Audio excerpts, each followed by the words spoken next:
It seems the engineers have matters well in hand. Should the barrier work as we intend, Doma will be free to reinforce her allies in Alamigo without fear of weakening her own borders. Honored friends, the time has come to put your hard work to the test. Start the generator.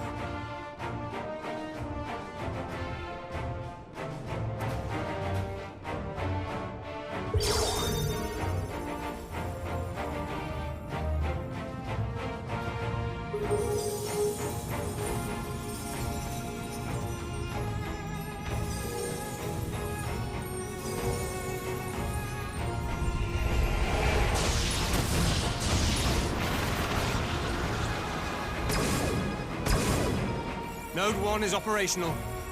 Nodes 2 to 8 are reporting similar energy levels. The barrier is forming.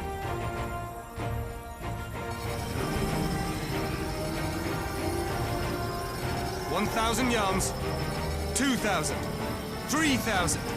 Expansion remains smooth. No fluctuations detected.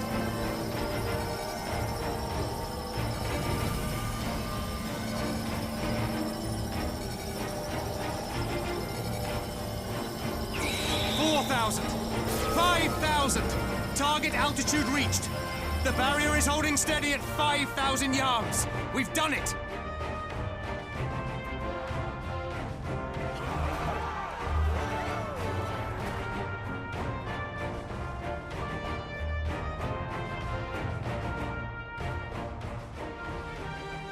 Is that an Imperial airship? Of all the rotten timing. But this is a gift, Mistress Alize. They can test our new wall for us.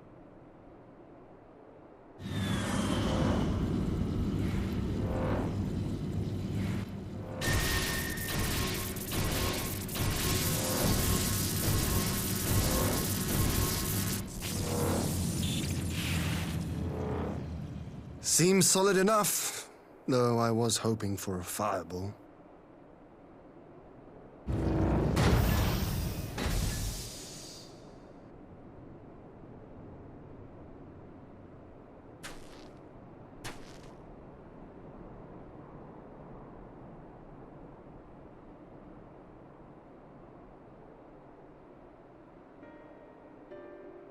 By the gods, it's Alphino. What are you? Let me go! He has my brother! Lower the barrier!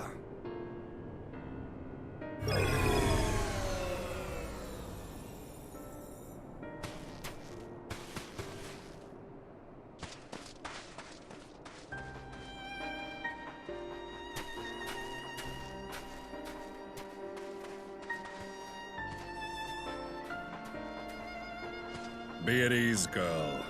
The lad is not dead, merely locked in slumber. No, not him too.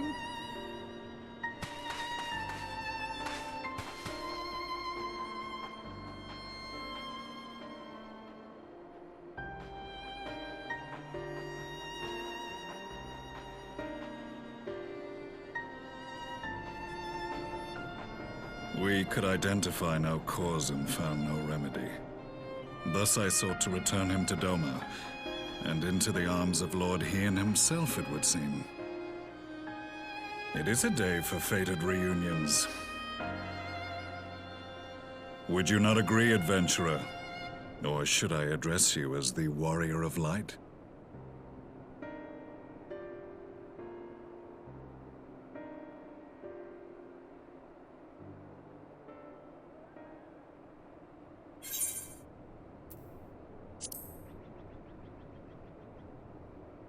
I, Gaius van Baelsar, the Black Wolf. That was the title I was given, one I have long since relinquished.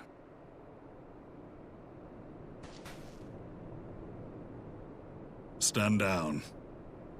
The legatus of the 14th Imperial Legion died in Castrum Meridianum.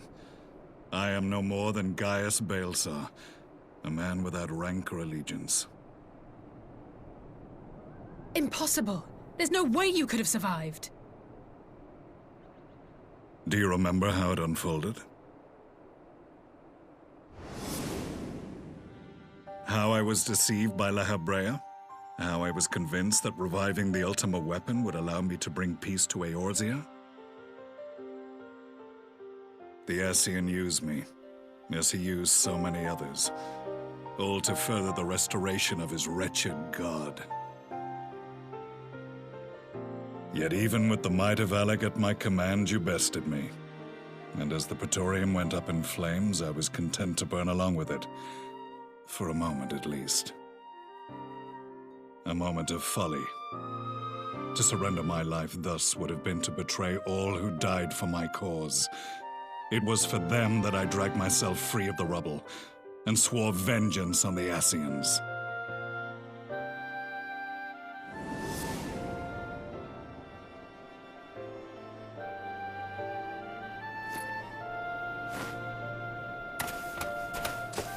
The Black Wolf has shed his pelt, never to return to Garlemald or her legions. I live now only to exact revenge.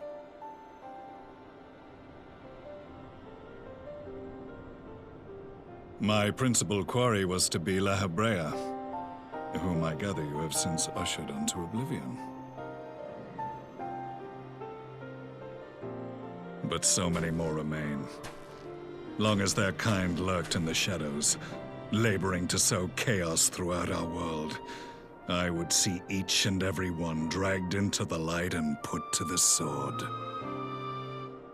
Are the Scions not of like mind? In this single respect, perhaps. Then I shall continue the partnership the boy began, and share what intelligence I have acquired. Among the Ascians, the Black-Masked Ilk are subordinate to those who wear red. This you already know. Yet among the Red there exists a hierarchy. Those set adrift with the shards clearly stand below those still joined to the source. Nabriales, who once dared to intrude upon the Rising Stones, belonged to the former group, and while he was indeed a dangerous foe, his powers were inconsequential next to the paragons of the Source. The first was La Habrea, who plagues us no more.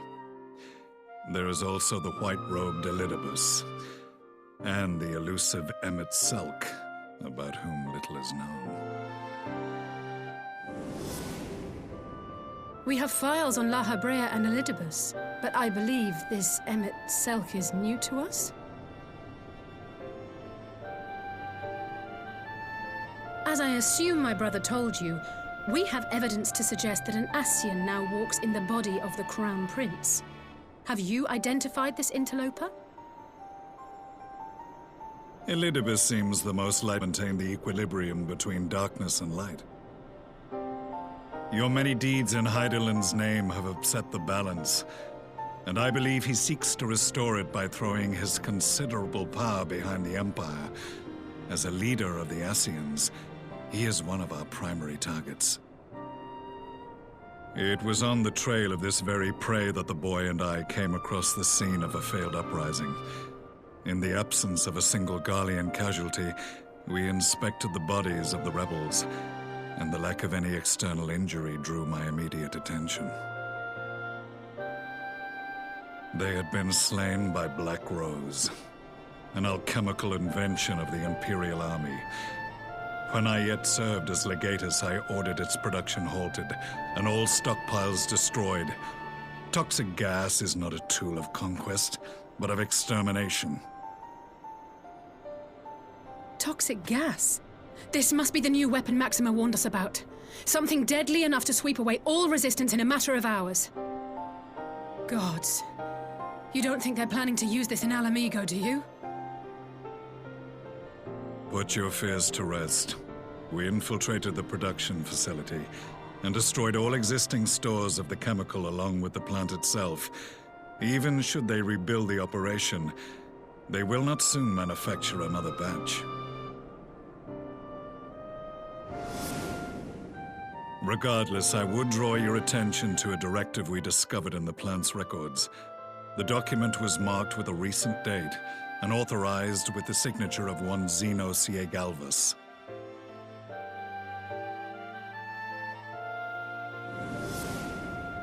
A dead man signing the death warrant for thousands. 'Tis bad comedy.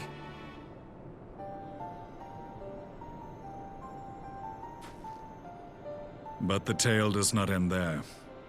Within that same facility was a chamber filled with devices of elegant design. Cloning technology, we realized. And what should we find in each and every incubator? But a young Emperor Solus.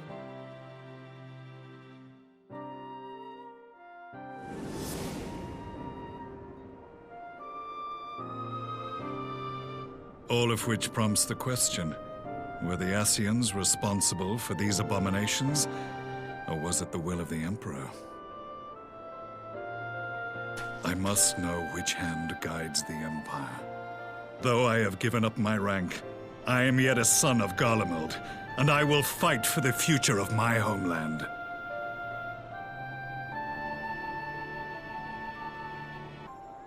We should focus on our common foe. To reopen old quarrels now would serve no purpose. You saved my brother's life, so I'm willing to let sleeping dogs lie. But in truth, it's not my decision to make.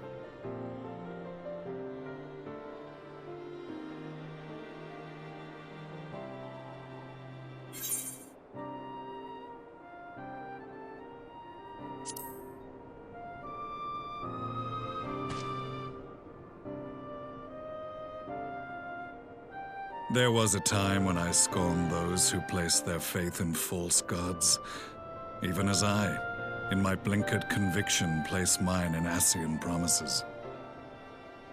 Unlike yours, my strength of will and my restraint was found wanting. We shall meet again, warrior of light.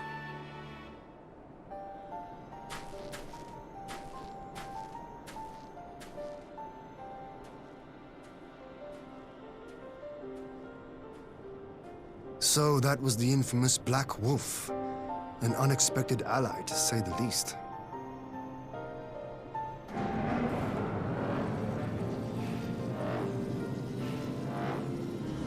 Well, I am content to leave the fine-tuning of the barrier to cleverer minds. Let us bid our friends from the Ironworks farewell, and see what can be done for Alphino back in Dorma.